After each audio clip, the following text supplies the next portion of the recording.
हाय दोस्तों, आप सभी को हमारे यूट्यूब चैनल ऋषि स्टडी पॉइंट में बहुत बहुत स्वागत है। आज हम लोग 29 नवंबर या शुक्रवार को प्रार्थना सभा के क्रम में पढ़े जाने वाले मुख्य समाचारों को देखेंगे।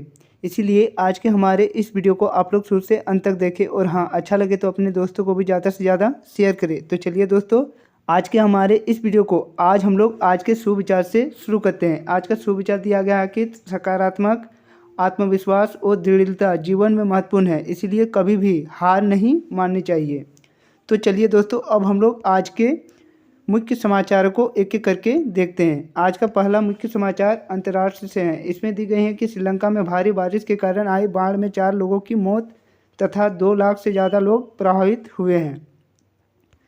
हमारा अगला मुख्य समाचार राष्ट्र से है। इसमें दी गई है कि केंद्रीय महिला एवं बाल विकास मंत्री अन्नापूर्णा देवी ने बुधवार को बाल विवाह मुक्त भारत अभियान की शुरुआत किए हैं।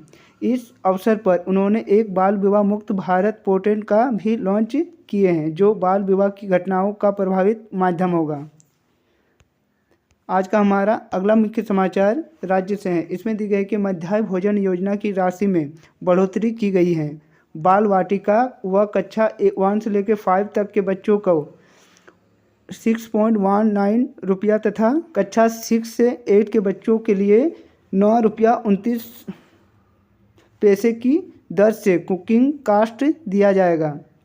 तो चलिए दोस्तों, अब हम लोग अगले मुख्य समाचार यानी खेल जगत से देखते हैं। इसमें दी गई है कि भारत वर्ष 2026 में एशियाई राइफल व पिस्टल कप की मेजबानी करेगा।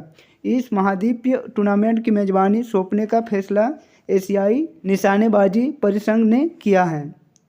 हमारा अगला मुख्य समाचार शिक्षा जगत से है। इसमें दी गई है कि राज्य के 5 सरकारी चिकित्सक महाविद्यालयों में विभिन्न विभागों में शैक्षिक संवर्ग के 167 सहायक प्रधानाध्यापक पर नियुक्ति होगी। नियुक्ति वॉक इन इंटरव्यू के माध्यम से होगा। तो चलिए दोस्तों, अब हम लोग आज के सामान्य ज्ञानों को देखते हैं।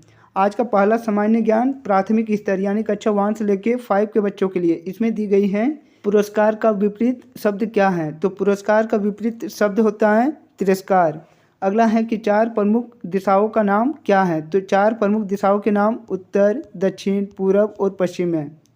हमारा अगला सामान्य ज्ञान दिया गया है कि भारत के राष्ट्रीय वृक्ष का नाम क्या है। तो भारत का राष्ट्रीय वृक्ष बरगद होता है।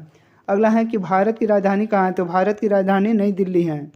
अगला सामान्य ज्ञान दिया गया है कि सफ़ेद रंग किसका प्रतीक होता है। तो सफ़ेद रंग शांति का प्रतीक होता है। तो चलिए दोस्तों, अब हम लोग अगले स्तर यानी उच्च प्राथमिक स्तर को देखते हैं। इसमें हम लोग कक्षा 6 से लेकर 8 के बच्चों के लिए जो सामान्य ज्ञान दी जाती है उसे हम लोग देखते हैं। इसमें सबसे पहला क्वेश्चन दिया गया है कि भारत के वर्तमान शिक्षा मंत्री कौन है। तो भारत के वर्तमान शिक्षा मंत्री श्री धर्मेंद्र प्रधान है। अगला है कि चेन्नई किस राज्य की राजधानी है। तो चेन्नई तमिलनाडु राज्य की राजधानी है।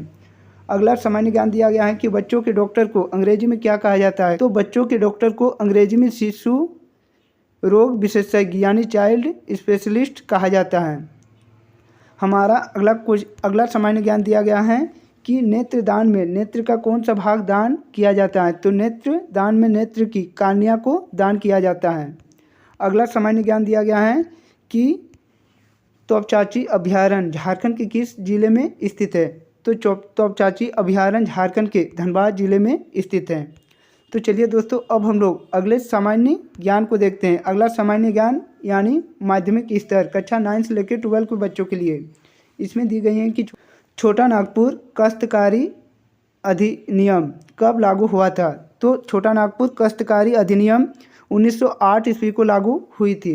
अगला है कि अंतर्राष्ट्रीय लोकतांत्रिक दिवस कब मनाया जाता है। तो अंतर्राष्ट्रीय लोकतंत्र दिवस 15 सितंबर को मनाई जाती है। अगला है कि जल का पीएच मान कितना होता है। तो जल का पीएच मान 7 होता है। अगला है कि झारखंड के कुल क्षेत्रफल का कितना प्रतिशत भाग में वन पाया जाता है। तो झारखंड के 30% भाग पर वन पाई जाती हैं। अगला है कि ऐसे तत्व जिसमें धातु और अधातु दोनों के गुण पाए जाते हैं क्या कहलाता है। तो ऐसे तत्व जिसमें धातु और अधातु दोनों के गुण पाए जाते हैं उसे उपधातु कहा जाता है। तो चलिए दोस्तों, अब हम लोग आज के महत्वपूर्ण दिवस यानी 29 नवंबर को देखते हैं। आज है अंतर्राष्ट्रीय जगुआर दिवस। हर साल 29 नवंबर को मनाई जाती हैं। जगुआर के बारे में जागरूकता बढ़ाने और उनके संरक्षण के महत्व को बढ़ाने के लिए यह दिवस मनाई जाती है।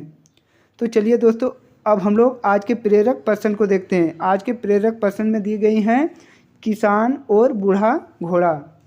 तो चलिए दोस्तों, इसे हम लोग विस्तार से देखते हैं। इसमें दिया गया है कि एक बार एक किसान के पास एक बूढ़ा घोड़ा था। एक दिन घोड़ा कुएं में गिर गया। किसान ने सोचा कि घोड़ा अब बूढ़ा है और उसे बचाने का कोई फ़ायदा नहीं है। उसने कुएं को मिट्टी से भरने का फैसला किया। जैसे ही मिट्टी डाली गई, घोड़ा उसे झाड़कर ऊपर चढ़ता गया और अंत में कुएं से बाहर आ गया। प्रेरणा: हर समस्या का समाधान होता है, मुश्किलों को सहन आगे बढ़ते रहें। तो दोस्तों, यह था हम लोगों का आप लोगों के पूछे जाने वाले 29 नवंबर प्रार्थना सभा के क्रम में मुख्य समाचार और सामान्य ज्ञान। इसी तरह के अच्छे अच्छे वीडियो को सबसे पहले देखना चाहते हैं तो हमारे इस चैनल को सब्सक्राइब कर ले और बेल आइकन को दबा ले, ताकि हमारे इस चैनल में जब भी कोई नया वीडियो अपलोड हो आप तक नोटिफिकेशन सबसे पहले पहुंचे। तो चलिए दोस्तों, और एक नए वीडियो के साथ फिर मिलते हैं। तब तक के लिए बाय।